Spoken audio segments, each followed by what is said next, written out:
O Livro dos Espíritos, parte 1. Das causas primárias.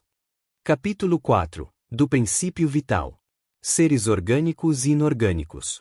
Comentário Kardec. Os seres orgânicos são os que têm em si uma fonte de atividade íntima que lhes dá a vida. Nascem, crescem, reproduzem-se por si mesmos e morrem. São providos de órgãos especiais para a execução dos diferentes atos da vida, órgãos esses apropriados às necessidades que a conservação própria lhes impõe.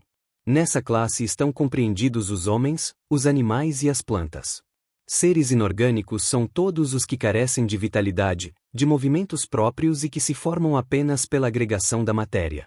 Tais são os minerais, a água, o ar, etc. No item número 60. Kardec pergunta: a força que une os elementos da matéria nos corpos orgânicos e nos inorgânicos é a mesma? Resposta: sim, a lei de atração é a mesma para todos. Questão 60 comentada Benfeitor. Espírito Miramês. As divisões dos seres. As divisões dos seres são inumeráveis, no reino da Terra. Contudo, eles se encontram existindo com a mesma força espiritual de Deus. As divisões dos reinos são escalas, onde cabe a cada um existir e viver do modo que a sua constituição comportar, pelo despertar de valores existentes na gradatividade das eras. Os seres a que chamamos inorgânicos estão se preparando, no seio do tempo, para alcançarem organismos compatíveis com as suas necessidades de viver melhor. Todos os seres da Terra, todos os animais e mesmo as plantas, começaram há milhões de anos como sendo unicelulares, para depois serem transformados em formas variadas, pelas mãos invisíveis dos benfeitores da eternidade, espíritos angélicos que se ocupam com o despertamento dos dons que dormem nos animais, nos homens e na natureza. Classificar-se, na Terra, por seres inorgânicos, aqueles que não têm movimento próprio, tais como os minerais, a água, o ar, etc. Assim nos diz o Livro dos Espíritos. Entretanto, esses seres têm uma grande atividade interna. A vida em seu interior é sobremaneira grandiosa, dirigida igualmente por leis espirituais que regulam e fazem crescer todas as criações de Deus. O espírito passa por uma fileira interminável para alcançar a razão, atributo que veio se transformando nesta viagem, por leis que ativam e regulam as qualidades da alma. Os seres que têm movimento próprio se encontram em uma escala mais elevada de vida. A árvore está em estado de sonho, com o seu psiquismo em fase de formação, já com certas sensibilidades que retratam algumas emoções. Os animais tanto mostram os movimentos internos dos seus órgãos, como os externos, e o próprio instinto se consagra em uma escala maior do que nas árvores. Os homens já mostram as claridades evolutivas como criaturas superiores, porque são dotados de razão. Nesses, a inteligência se manifesta pela força da evolução, se esse é bem o termo, que põe a pensar todos os sábios do mundo, principalmente os materialistas, que sempre perguntam no silêncio dos laboratórios: de onde vem a inteligência? Somente a presença do espírito no corpo pode responder. Verdade é que eles ainda não acreditam, mesmo vendo e tocando, negam por imaturidade espiritual. Deus não fez nada escondido, nós é que não temos qualidades para assimilar as verdades estabelecidas pelas leis do Criador. Porém, a maturidade nos confere os meios de descobrir segredos escondidos desde o princípio, nas dobras do próprio tempo, de acordo com as nossas necessidades. Não devemos nos afligir com verdades que ainda não suportamos. Tudo vem a seu tempo, por aquiescência daquele que nos criou a todos. Toda a sabedoria parte de Deus, todo amor está nele, que é a fonte. Toda a vida promana de seu seio. Os homens não devem desprezar nenhum dos reinos da natureza, nem se afastar de nenhuma das raças suas irmãs. Tudo que existe na Terra é criação daquele que sabe mais que todos nós, e nos empresta meios invisíveis para que possamos viver em paz. Enquanto vigorarem o egoísmo e o orgulho nos caminhos humanos, a miséria não se afastará da Terra, e os mais miseráveis são os usurpadores dos bens que não lhes pertencem.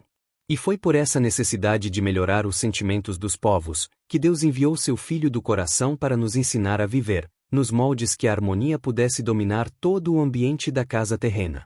Queremos dizer a todos que possam nos ler, que a vida existe em tudo que foi criado por Deus, no grau que a forma certamente atingiu.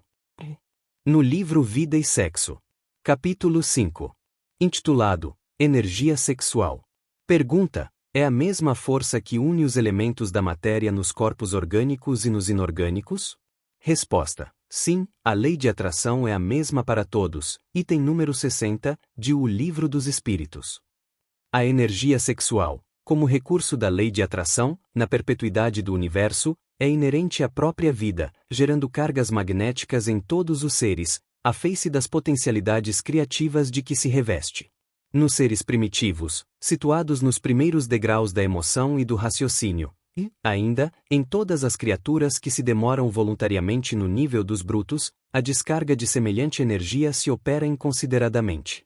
Isso, porém, lhes custa resultados angustiosos a lhes lastrearem longo tempo de fixação em existências menos felizes, nas quais a vida, muito a pouco e pouco, ensina a cada um que ninguém abusa de alguém sem carrear prejuízo a si mesmo. À medida que a individualidade evolui, no entanto, passa a compreender que a energia sexual envolve o impositivo de discernimento e responsabilidade em sua aplicação, e que, por isso mesmo, deve estar controlada por valores morais que lhe garantam um emprego digno, seja na criação de formas físicas, asseguradora da família, ou na criação de obras beneméritas da sensibilidade e da cultura para a reprodução e extensão do progresso e da experiência, da beleza e do amor, na evolução e burilamento da vida no planeta. Através da poligamia, o espírito assinala a si próprio longa marcha em existências e mais existências sucessivas de reparação e aprendizagem, em cujo transcurso adquire a necessária disciplina do seu mundo emotivo. Fatigado de experimentos dolorosos, nos quais recolhe o fruto amargo da delinquência ou do desespero que haja estabelecido nos outros, reconhece na monogamia o caminho certo de suas manifestações afetivas. Atento a isso, identifica na criatura que se lhe afina com os propósitos e aspirações o parceiro ou a parceira ideais para a comunhão sexual, suscetível de lhe granjear o preciso equilíbrio e capaz de lhe revitalizar as forças com que se põe no encalço do trabalho imprescindível à própria evolução. Em nenhum caso, ser-nos-á lícito subestimar a importância da energia sexual que, na essência, verte da criação divina para a constituição e sustentação de todas as criaturas. Com ela e por ela é que todas as civilizações da Terra se levantaram, legando ao homem preciosa herança na viagem para a sublimação definitiva, entendendo-se, porém, que criatura alguma, no plano da razão, se utilizará dela, nas relações com outra criatura, sem consequências felizes ou infelizes, construtivas ou destrutivas, conforme a orientação que se lhe der.